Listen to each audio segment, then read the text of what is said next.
Veligonda project పనులు June నాటికి పూర్తవుతాయని రైతులు ఆశపడ్డారు. కానీ టన్నెల్ మరియు కాలువ పనుల్లో జాప్యం దేనిని సూచిస్తుంది? ఈ విషయంపై మరింత సమాచారాన్ని మా ప్రతినిధి కాంతారావు లైవ్ ద్వారా అందిస్తారు. కాంతారావు. ట్యాంక్ చిరంజీవి, ఏదైతే వెలిగొండ ప్రాజెక్టు అయితే ఉమ్మడి ప్రకాశం జిల్లా అలాగే నెల్లూరు కడప జిల్లాలకైతే ప్రాణాధారంగా ఉందని చెప్పుకోవచ్చు. అయితే ఈ ప్రాజెక్టు ద్వారా సుమారు 4.45 లక్షల ఎకరాలకైతే సాగునీరు అందించడం అయితే జరుగుతుంది. అలాగే 15 లక్షల మందికి జనాభాకి నీటిని అందించడం అయితే జరుగుతుంది. అయితే ఈ పనులు కొన్ని సంవత్సరాలుగా జరుగుతున్న పరిస్థితి అయితే ఉంది. అయితే ఇప్పటికీ పూర్తి కాని పరిస్థితి అయితే ఈ వెలుగొండ ప్రాజెక్టు పరిస్థితి అయితే ఉంది. అయితే ఈ వెలుగొండ ప్రాజెక్టుకు సంబంధించి ఇప్పుడు ప్రస్తుతం లైనింగ్ పనులు అయితే జరుగుతున్న పరిస్థితి అయితే ఉంది. అలాగే లైనింగ్ సంబంధించి అట్లా పీడర్ కాలువకు సంబంధించిన పనులు అయితే ప్రస్తుతం జరుగుతున్నాయి. అయితే అక్కడ ఏదైతే ఈ పనులు జాప్యం జరగడానికి గల కారణాలు అయితే అనేకమైనవని చెప్పుకోవచ్చు. గత ప్రభుత్వంలో అదే లైనింగ్ పనులకు సంబంధించి మొదటి టెన్నర్లకు సంబంధించి పనులు ప్రారంభమైనప్పటికీ రెండో టెన్నర్ల పనులు ఆలస్యం జరుగుతున్నాయి. అయితే రెండో టెన్నర్లోకి సంబంధించి బోరింగ్ మిషన్ అనేది అక్కడ ఆ టెన్నల్లో అయితే ఇరుక్కుపోవడం అయితే జరిగింది. అయితే ఆ గత ప్రభుత్వం అయితే ఈ టెన్నల్లో ఇరుక్కుపోయిన ఈ బోరింగ్ మిషన్ తీయడానికి ఆలస్యం చేసిందని చెప్పేసి ఇటు టీడీపీ ప్రభుత్వం విమర్శలు చేస్తున్న పరిస్థితి అయితే ఉంది. అయితే ఈ టెన్నర్లకు సంబంధించి ఈ బోరింగ్ మిషన్ అయితే ఏదైతే ఉందో ఆ మిషన్ ని తొలగించడం ద్వారానే నీరు సరఫరా అయితే జరుగుతుందని ఇటు టీడీపీ ప్రభుత్వం అయితే చెప్తున్న పరిస్థితి అయితే ఉంది. అయితే ఇప్పుడు పనులు ఇప్పుడు ఆలస్యం అవడానికి గల కారణం ఏందని ఇటు అధికార పార్టీ అయితే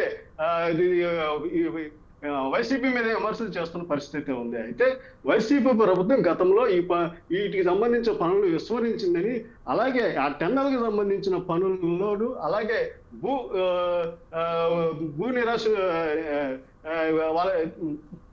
కోల్పోయిన యజమానులు అయితే వారికి డబ్బులు చెల్లించడంలో గాను జాప్యం జరిగింది అనేది ప్రధానంగా అధికార పార్టీ విమర్శిస్తుంది, అలాగే ప్రతిపక్షం కూడా విమర్శిస్తున్న పరిస్థితి ఉంది. అలాగే భూసేకరణకు కావచ్చు, అలాగే పునరావాసానికి సంబంధించిన జనాలకి ఏదైతే R&R అనే నిధుల ద్వారా వారికి చెల్లించాల్సిన అమౌంట్ అధికార పార్టీ చెల్లించలేదని, దీని ద్వారా పనులు ఆలస్యం అవుతున్నాయని చెప్పుకోవచ్చు. అయితే ఈ అధికార పార్టీ చెప్తున్న పరిస్థితి ఏంటంటే ఇటీవల జరుగుతున్న ఎలక్షన్ల నిమిత్తం అక్కడ పనిచేసేవారు తమ ప్రాంతాలకు వెళ్ళడం ద్వారా కొంత ఆలస్యం అయిందని చెప్పుకుంటున్నారు. అలాగే టెన్నల్ పనులకు సంబంధించి ఆ టెన్నల్లో అటు రాయి తగలటం ఒకటి, అలాగే కొన్ని చోట్ల వర్షపు నీరు నిలిచిపోవడం వల్ల టెన్నల్ పనులు అయితే ఆలస్యంగా అవుతున్నాయని చెప్పేసి అధికార పార్టీ అయితే విమర్శిస్తున్న పరిస్థితి ఉంది. అలాగే వైసీపీ ప్రభుత్వము గత 2 రోజుల క్రితము మార్కాపురంలో దీనికి సంబంధించి పెద్ద ఎత్తున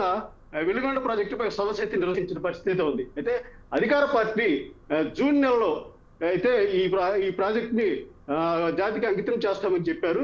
అది ఇప్పుడు ఈ పనులు జూన్కి జూలైకి అయితే పూర్తి అయ్యే పరిస్థితి లేదు అని చెప్పేసి ఇటు ప్రతిపక్షం అయితే విమర్శిస్తున్న పరిస్థితి ఉంది. అయితే అధికార పక్ష పార్టీ ఎలాగైనా కానీ ఈ పనులను పూర్తి చేసి జూన్ నాటికి ఈ ప్రాజెక్ట్ ని జాతికి అంకితం చేయాలని చెప్పేసి భావిస్తుంది. అయితే ఎవరైతే జలవనరుల శాఖ మంత్రి నిమ్మల రామానాయుడు అయితే నిన్న ఆ వెలుగొండ ప్రాజెక్టును సందర్శించి అక్కడున్న అధికారులకు దిశానిర్దేశం చేసి అక్కడ పనులు వెంటనే ప్రారంభమయ్యి జూన్ నాటికి పనులు పూర్తి చేసి ఈ ప్రాజెక్ట్ ని జాతికి అంకితం చేయాలని చెప్పేసి దృఢ సంకల్పంతో అంటూ జరిగింది. అలాగే అధికారులకు కూడా దిశానిర్దేశం చేసిన పరిస్థితి ఉంది. అయితే ఏదైతే ఇప్పుడున్న కూటమి ప్రభుత్వం అయితే వెలుగొండ ప్రాజెక్ట్ ని పూర్తి చేసి జాతికి అంకితం చేయాలని చెప్పేసి ఇటు కూటమి ప్రభుత్వం అయితే భావిస్తున్న పరిస్థితి ఉంది.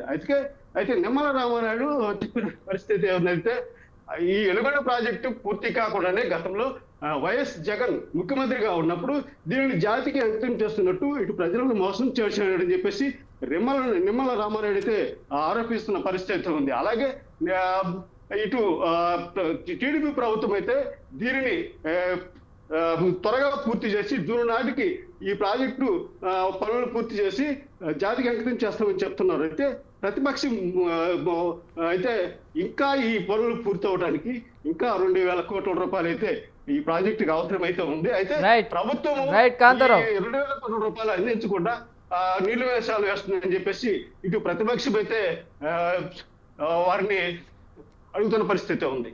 Right, thank you Kantharao.